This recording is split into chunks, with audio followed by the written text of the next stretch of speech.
तो hello guys, कैसे हैं? मैं आ गया हूँ वार्ड विस्ट वर्ल्ड के चैप्टर 7 के साथ। तो शुरू करते हैं। तो जैसा कि हमने पिछले एपिसोड में देखा, सुयान ने फाइट को जीत लिया था और हम देखते हैं कि सुयान लाइटनिंग रैट को अपने हाथों में उठा लेती है और सोचती है कि क्या ऐसा हो सकता है कि पेट स्टोर का ओनर कोई छिपा हुआ एक्सपर्ट हो। अगर मैं इस बारे में सोचूं तो वो किसी भी तरह से वैसा नहीं दिखता है।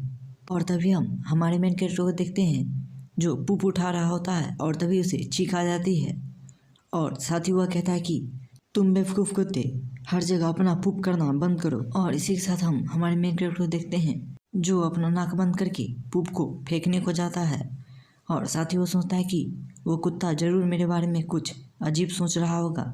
और साथ ही हम उस बिस्ट डॉग को देखते हैं जो अपने पुप के बारे में सोचकर स्माइल कर रहा होता है। और साथ ही हम अरीना का सीन देखते हैं जहाँ होस्ट कहता है कि ये मैच तो ज़रूर स्कूल रिकॉर्ड के हिस्ट्री में लिखा जाएगा। और वह कहता है कि यहाँ के सभी लोग इस चीज़ के विटनेस होंगे कि एक बेकार से रैंक 1 के बिस्ट ने 7th रैंक का स्किल का यूज किया और वो भी फिनिक्स माउंट एकेडमी में या फिर पूरे लिंगजियन सिटी में भी पहले ऐसा नहीं हुआ होगा। और तभी हम सांगसो को देखते हैं जो अपनी सिर पे हाथ रखते हुए कहता है कि अब मुझे पता चल चुका है कि आखिरकार उसने इतनी इम्पोर्टेंट मैच में भी अपने बेकार से पेट को फाइट के लिए क्यों भेजा।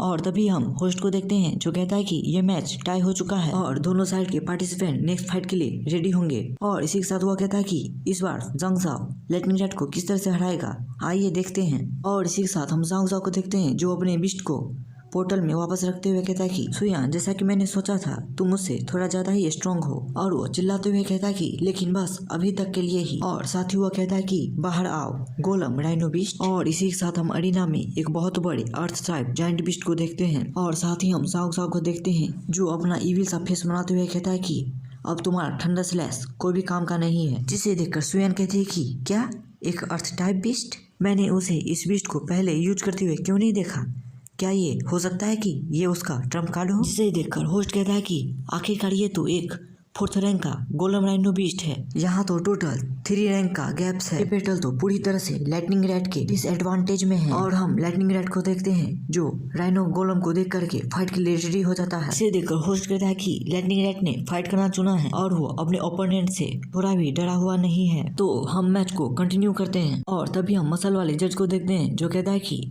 देखने से लग रहा है कि जांग जाओ ने अपने ट्रम्प कार्ड का यूज किया है। और वह कहता है कि चलो अच्छा ही है, वो छोटा चूहा डरा नहीं। लेकिन इस मैच को देखने से लग रहा है कि जांग जाओ इस मैच को पक्का जीतेगा। और तभी हम रेड हेयर वाली जज को देखते हैं जो अरीना में देखते हुए कहती है कि तुम्हें ऐसा नहीं सोचना चाहिए कि लेवल गैप के कारण वो जीतेगा ही। और वह कहती है कि ऐसा हो ही नहीं सकता कि वो सिर्फ रैंक 1 पे होते हुए 7th रैंक के स्किल को यूज करने के बाद वो फाइट में खड़ा हो सके। उसे देखकर ऐसा लग रहा है कि उसके पास अभी भी फाइट के लिए बहुत ज्यादा स्ट्रॉन्ग पावर है। ऐसा हो सकता है कि उसने अभी तक अपने पूरे पावर को यूज ही नहीं किया। इसी के साथ हम होस्ट को देखते हैं, अब से मैं इसे रेफरी ही कहूंगा। तो हम रेफरी को देखते हैं जो इस फाइट को स्टार्ट कर देता है। और साथ ही हम सांग साओ को देखते हैं जो इविल सा फेस बनाते हुए अपने रैंक 2 के स्ट्रेंथ बफ और रैंक 2 के विंड ब्लेसिंग का यूज करता है और साथ ही रैंक 3 का सॉलिडिफाई ब्लेसिंग का भी यूज करता है, जिससे हम देखते हैं कि उसका बीस्ट बहुत ही ज्यादा पावरफुल हो जाता है और उसके चारों तरफ एक एनर्जी का शील्ड आ जाता है। जिसे देखकर रेफरी कहता है कि जांग जाओ ने अपने राइनो बीस्ट के ऊपर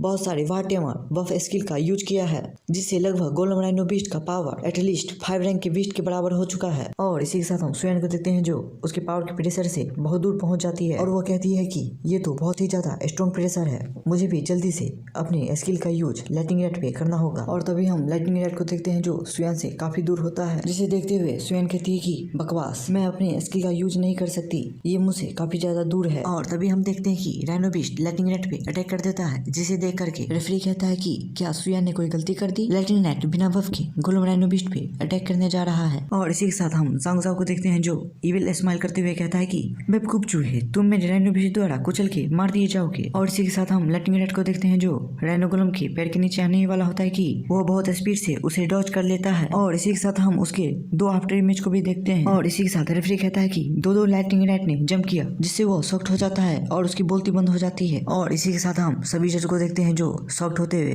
खड़े हो जाते हैं और साथ ही वो कहते हैं कि लाइटनिंग आफ्टर इमेज ये कैसे हो सकता है। और इसी के साथ हम रेफरी को देखते हैं जो होश में आते हुए कहता है कि ये तो एक लाइटनिंग आफ्टर इमेज है और साथ ही ये भी एक 7th रैंक स्किल है। और इसी के साथ हम रेड हेयर वाली जज को देखते हैं जो कहती है कि सुयान को हमारी टीम ही लेगी। और इसी के साथ हम लाइटनिंग रेड को देखते हैं जो राइनो गोलम को डॉज करते हुए उसके पास से आगे बढ़ जाता है, जिसे देखकर राइनो गोलम कंफ्यूज हो जाता है। और हम लाइटनिंग रेड को देखते हैं जो ज़ांग ज़ाओ पे अटैक करने जा रहा होता है और साथ ही वो अपना आफ्टर इमेज का भी यूज करता है, जिसे देखकर रेफरी कहता है कि लाइटनिंग रेड ने वार्ड विस्ट को हराने के बजाय वार्ड विस्ट टेमर को हरा करके जीतना चाहता है। और इसी के साथ हम लाइटनिंग रेड के कुछ फ्लैश मेमोरी को देखते हैं जहाँ हमारा मेन कैरेक्टर लाइटनिंग रेड से कहता है कि तुम अटैक करते समय अपना स्नीक अटैक का उपयोग करो और साथ ही तुम्हें हमेशा ये याद रखना चाहिए कि अगर तुम्हारे सामने एक से अधिक दुश्मन है तो तुम्हें ये सबसे पहले ऑब्जर्व करना होगा कि उनमें से सबसे कमजोर कौन है और उसी को ही उन सभी के पावर को कम करने के लिए चुनना होगा। और इसी के साथ हम देखते हैं कि लाइटनिंग रेड बहुत गुस्से से ज़ांग ज़ाओ पे अटैक कर देता है, जिसे देखकर ज़ांग ज़ाओ डरते हुए कहता है मेरे पास मत आओ।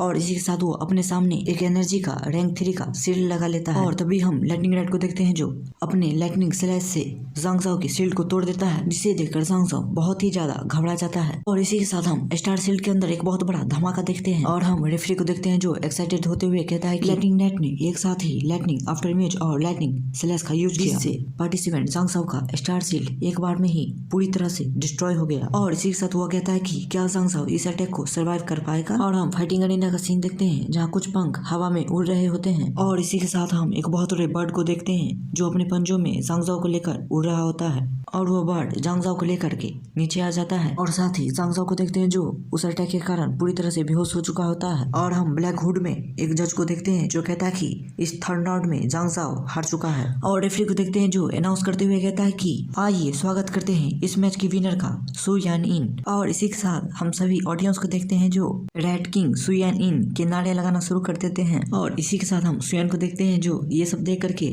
बहुत खुश हो जाती है और वह कहती है कि क्या ये मैं सपना देख रही हूँ। उसने लाइटनिंग स्ट्राइक के अलावा लाइटनिंग आफ्टर इमेज का भी यूज किया और वो सोचते हुए कहती है कि ये सब उस पेट स्टोर का ही किया हुआ है और वो पेट स्टोर का ऑनर एक बहुत बड़ा एक्सपर्ट होगा, लेकिन वो देखने से बहुत ही ज्यादा नॉर्मल दिखता है और कौन ये सोच सकता है कि वो एक छुपा हुआ एक्सपर्ट होगा।